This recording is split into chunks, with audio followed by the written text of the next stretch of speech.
E aí, de acordo com as mudanças, eu vou puxando aqui. Então, na teoria de controle, o que a gente considera? Considera que existe um sistema que vai ser controlado e aí existe um sinal de entrada. Pode ser, por exemplo, a inclinação. Eu vejo a inclinação e eu vou ter um outro valor que vai ser o valor de atuação. Então, meu valor de atuação pode, por exemplo, ser a direção de movimento no carro. Se vai ser para a esquerda, para a direita e com qual velocidade. Então, esse é o meu valor de atuação. Eu atuo no sistema, tentando fazer com que ele sempre fique no estado que eu quero. Certo? E aí a gente pode montar um sistema, né, na formalização toda da teoria de controle. Nós temos um sistema controlado, tem os sinais, o estado desejado, e eu tenho vários controladores aqui. Certo? E aí, na teoria de controle, o que eu faço? Eu analiso o sistema, vejo qual que é a dinâmica no tempo do sistema, e de acordo com a dinâmica no tempo, eu faço os meus controles. E aí eu faço uma análise em cima dos valores, dos parâmetros do controlador, e gero umas curvas, tipo aquelas curvas ali, em cima, que eu vejo qual que vai ser a resposta do sistema de acordo com os valores dos parâmetros. Então é bem interessante que você feche as restrições. Olha, o meu sistema funciona dessa forma, eu tenho restrições de qual que é a tolerância máxima de convergência, qual que é o valor máximo de undershoot e overshoot, e você tem equações que calculam aquilo ali. Ok? E aí a gente usa isso muito para automação. Então, controle de chão de fábrica tem muita coisa de teoria de controle. Controle de processos físico-químicos tem muito também. Robótica, então quando eu vou fazer um controle de um robô que está andando para controlar o motor tem todas as questões, certo? De onde que está passando a roda, inclinação, diferença de um motor para outro, de cada roda. Isso eu posso utilizar essa teoria para que o robô sempre ande reto. Okay? E aí um exemplo está aqui, carro da BMW com um botãozinho de ajuste de velocidade. Aperto o botão, defino, olha, mantenha a velocidade. E aí isso é outro problema clássico de controle também, que é o seguinte: eu defino a velocidade máxima não, né? Na verdade a velocidade tem que ser mantida, e se o carro está subindo ou está descendo, ou se tem um buraco, se tem qualquer coisa na pista, isso vai dar uma resposta diferente à ação do motor. Então a velocidade pode subir ou descer por causa dessas oscilações. E aí meu sistema vê a oscilação e gera uma resposta. Então se eu estou subindo e aí eu vejo que ele diminui a velocidade, eu aumento a quantidade de combustível que eu jogo no motor para poder aumentar a velocidade. Está descendo, aí a ação contrária. Eu diminuo a pressão no motor para que ele mantenha a velocidade. Ok? Então, basicamente, a gente utiliza muito a teoria de controle para sistemas que são sistemas isolados. Então, eu tenho um carro, eu tenho um ar-condicionado, eu tenho um computador, e eu quero ajustar uma propriedade daquele sistema, uma ou mais propriedades, olhando só para ele. Pode até ter um ambiente em volta, mas não tem interação entre outros sistemas inteligentes. E ele é muito legal por causa disso. Ele pode ter múltiplas entradas, que eu estou monitorando. Eu posso ter múltiplas saídas. Então, por exemplo, se para poder atuar no sistema eu tenho que controlar a quantidade de combustível, a marcha e mais algum outro parâmetro, eu posso controlar os três, não tem problema. Posso ter múltiplas entradas e múltiplas saídas. E além disso, ele considera distúrbios, ele pode considerar distúrbios. Então eu posso modelar que o meu sinal de entrada, ele tem imperfeições, ou que pode ter algum distúrbio que está acontecendo ali, não sei, uma sujeirinha no motor, ele consegue evitar esse tipo de coisa. E aí, normalmente, então, como que eu vou fazer? Como que funciona o processo de desenvolvimento na teoria de controle? Primeiro, eu tenho que modelar o sistema. Então, eu tenho que construir, eu tenho que encontrar uma equação, um modelo que identifique a dinâmica do sistema no tempo ou na frequência. Então, eu verifico, olha, ok, o que significa modelar um sistema no tempo? Significa o seguinte, aí vem as questões do controle. Se eu estou lá com o meu pé fixo no acelerador, e aí eu estou, vamos dizer, a 30 km por hora, se eu abaixar o pé, afundar, como que vai ser o comportamento da velocidade? A velocidade não vai de 30 para 60 de uma vez, ela vai fazer uma curva. Então é essa curva que eu quero saber. Porque se eu vou de 30 a 60 assim, eu vou ter um controle diferente se eu vou de 30 a 60 assim, com uma inclinação menor. Por quê? Porque aqui é mais agressivo. Então eu vou ter uma ação também do controle mais agressiva.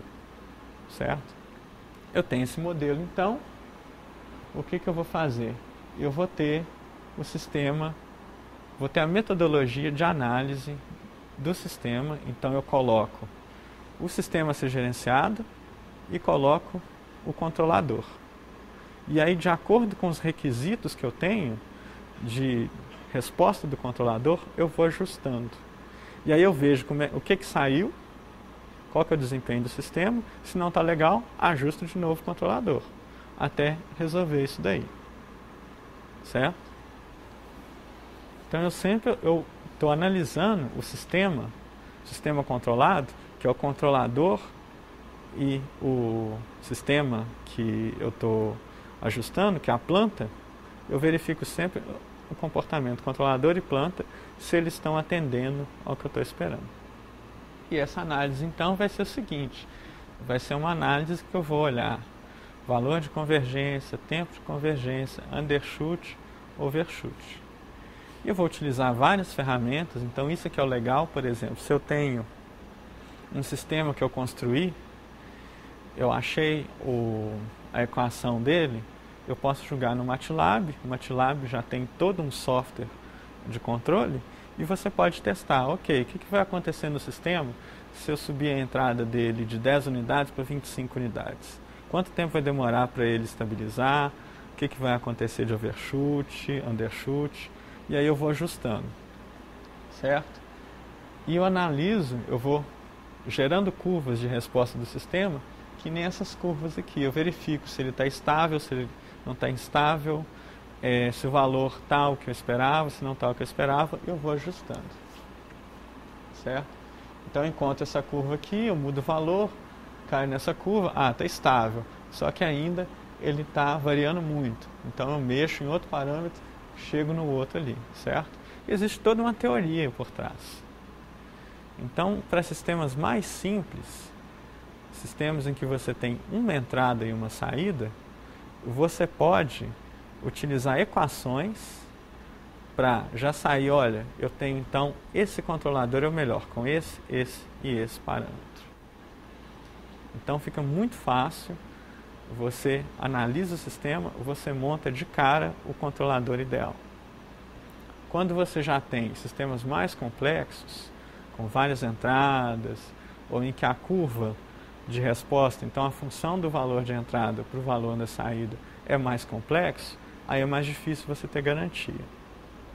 Aí você tem que ter um processo que é mais complexo, mas ainda assim tem toda uma metodologia. Então você nunca vai montar um sistema da teoria de controle na tentativa e erro. Ele é sempre tem uns passos bem certinhos para montar, o que é bem interessante para nós.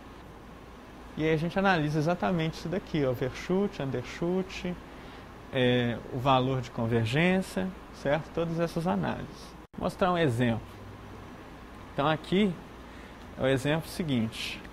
Eu vou controlar um servidor web. Então eu quero ter um servidor web que está recebendo requisições e eu quero que o tempo de processamento dessas requisições seja um tempo dentro de certos limites. Ok? Então, o que eu posso fazer? No servidor web, eu tenho um parâmetro que é o seguinte, o número de conexões simultâneas que eu aceito. O que eu quero fazer? Eu vou olhar para o meu sistema e aí vamos dizer que eu estou com um número muito grande de conexões. O que vai acontecer? Eu estou atendendo muitos usuários. Só que aí esses vários usuários estão competindo por recursos. Então normalmente, quando eu tenho uma quantidade muito grande de usuários, eu tenho que dividir o meu uso de memória e de CPU entre eles, certo? Então, qual que é a minha solução para poder ter um tempo de resposta reduzido? Aceito menos usuários. Agora, no limite, qual que seria o número de usuários melhor para você? Um usuário. Só que aí um usuário, seu sistema ele não dá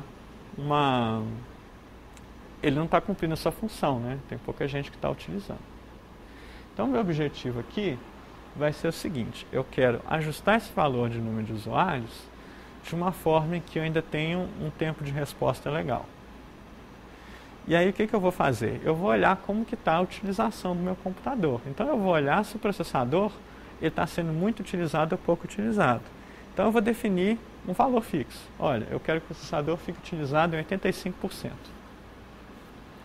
Se o processador está em uso de 85%, eu acredito que isso dá um tempo de resposta razoável, porque não tem muita competição entre os usuários. Se passa, vamos dizer, 99% de ocupação da CPU, o que acontece? A CPU está muito tempo trocando entre usuários, então começa a degradar o tempo de resposta. Aí eu diminuo a quantidade de usuários no servidor web. Agora, se eu vejo que a ocupação está a 5%, o que significa? Significa que eu posso ter mais usuário.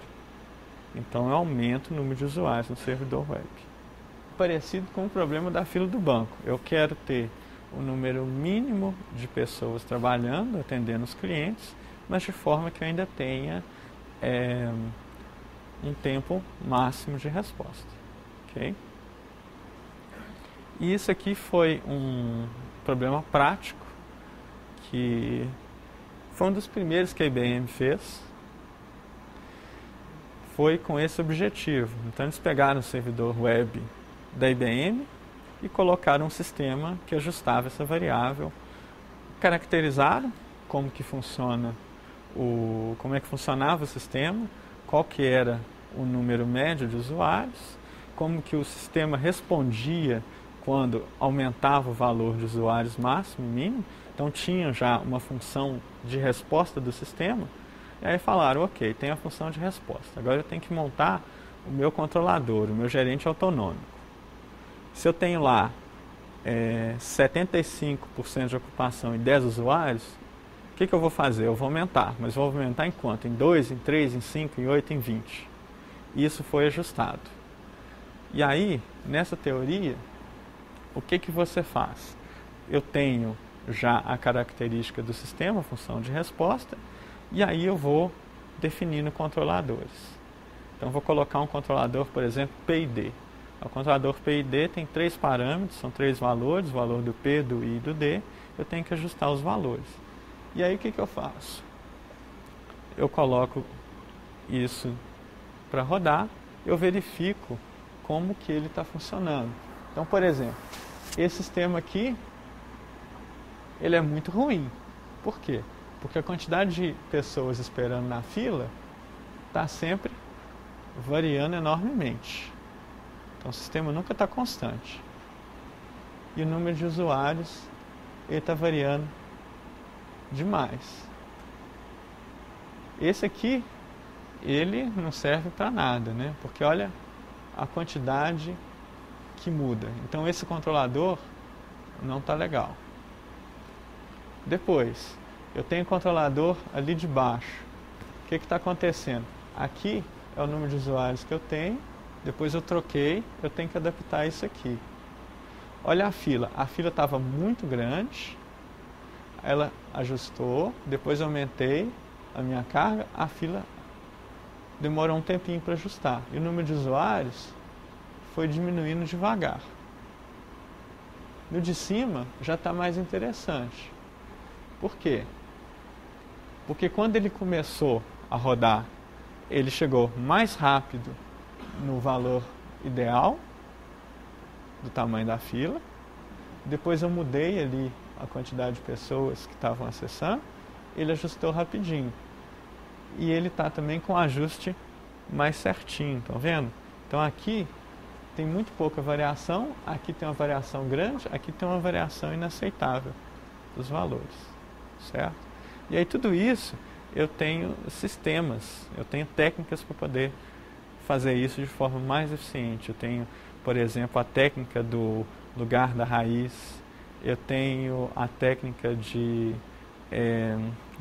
estou tentando lembrar em português, mas se eu não me engano é localização dos polos, colocação de polos, que em inglês é o pole placement. Então, são técnicas em que eu pego essas restrições e aí eu falo, olha, eu tenho um valor máximo, um valor mínimo aqui, e aí eu vou encontrando rapidamente qual que é o meu controlador. Então, a teoria de controle, o que a gente vê é que existem muitas ferramentas que utilizam, existem vários softwares que já tem suporte, então o MATLAB tem, existem softwares proprietários que têm isso também. Você encontrou o modelo do sistema, você consegue rapidamente no computador simular qual que é o comportamento. Você não precisa instalar aquilo no seu sistema para ver como que ele vai se comportar. Você faz toda essa análise no computador, com as curvas gerando para você instantaneamente o que vai acontecer. Então, para gerar isso daqui, você não precisa ficar rodando testes no seu data center. Ele já gera automático para você, cada curva aqui demora instantâneo, ela já gera ali para você. Além disso, é uma técnica que é muito difundida, então a gente tem muitos especialistas, como ela é uma técnica central do curso de controle e automação, é muito importante para a automação, a gente tem muito especialista, certo? E é simples e eficiente. Agora, o grande problema dela é o seguinte, se eu tenho sistemas complexos, sistemas em que a resposta da variável de saída em relação à variável de entrada, ela é muito não linear. Então, por exemplo, faz uma função desse tipo, começa reto, muda, muda. Então já tem que ter controles mais complexos. Além disso, não funciona muito bem com valores que saturam. Então, por exemplo, se o valor varia de menos infinito a infinito, está perfeito para a teoria de controle, porque você tem todos os valores intermediários. Agora, quando você tem um limite bem claro, então o valor está entre 0 e 1, então chegou em 0, não desce, chegou em 1, não sobe, aí já fica complexo, o que a gente chama de saturação. Fica uma modelagem bem mais complicada. Certo? Mas para vários problemas, essa modelagem é extremamente interessante. Agora, colocou a interação entre vários componentes, já fica mais complicado. Ok? Dúvidas? Bom, então nós paramos por hoje.